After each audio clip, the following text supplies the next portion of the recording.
finished making the record since we were last here in September. We started touring the record.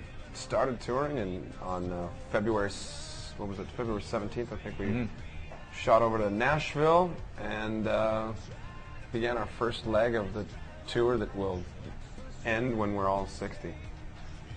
It's probably as accurate as it can possibly be. If today was your last day, and tomorrow was too late, could you say goodbye? What do we love about the UK? The fans are really good to us here. They've always been really good to us. And it seems like, you know, even when we don't have a single on the radio, we get to come back and the fans still show up to see us play. It's amazing. So it's really cool. It's sort of one of those, you wouldn't expect the UK to have a die-hard fan base. You'd almost expect them to sort of be on to the next thing. You know, what's the next thing going to be? But it almost has sort of a German feel, if you will. The bands always refer to the Germans as, you know, once you have fans in Germany, or Japan is the other one, they just never die. Those fans will never, they'll sort of stick with you the whole time. And the UK fans have definitely shown us that love. The free ride in your own life. If The new stage show we've got for Dark Horse, try to change things up a little bit from last time and have just more. Yes. Right? That's it. That's more pyro, more stage, more everything. lights. We've got a lot more moving things. We've got moving pods, I guess. They look like spaceships kind of moving up and down, and we bring the show a little closer to the crowd. And I don't want to give it all away, but that's kind of what we're going to plan to do for the next little while on tour. Yeah, we don't scale down well. But No. more is always easier to do for some reason. We dwarf Yeah. ourselves on stage. So they're like, so what do you guys want to do now? We're like, make the stage bigger.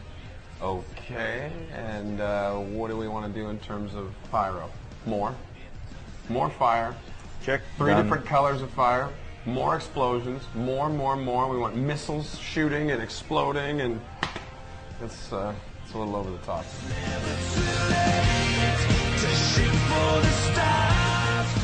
If I had to describe if today was your last day, I would say the title itself is a pretty accurate depiction of the song. It's one of those songs that's it's very motivational. It's live every moment like it could be your last. You know, a lot of people take for granted that they're going to wake up tomorrow, and some of us won't, unfortunately. So I think it's important to stop putting off those things. You know, that person that you've always wanted to tell, you know, how you actually feel about, you know, go tell them, because you might not be around, they might not be around, and you know, just live every day to the fullest. If today was my last day, I would take this microphone off and run out of this place immediately to the nearest pub, and The nearest tap is actually about The nearest 4 tap's- feet this way. yeah, so but there's no one there. Well, that's what I'd do. That's even better. If they're unsupervised taps, Yes. those are the best kind of taps. There are several bottles over there. We could all, All right, this interview's over. yeah, exactly. Bottle up. If today was your last day, and tomorrow was too late, could you say goodbye? Next thing on the plate, we're going to finish up the UK dates.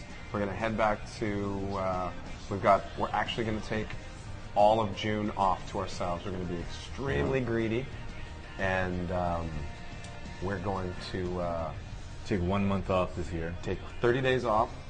And finish with Our touring. first June in about 10 years that we're not either touring or recording. And then finish up the North American leg, and then I think we have to head to Australia. Then we're going to come back over here 2010 to Germany, France, UK, all over the place. Thanks for watching. He's Ryan. This is Barry Gibb. I'm Barry Gibb. And you've been checking out 50% of Nickelback. Don't take the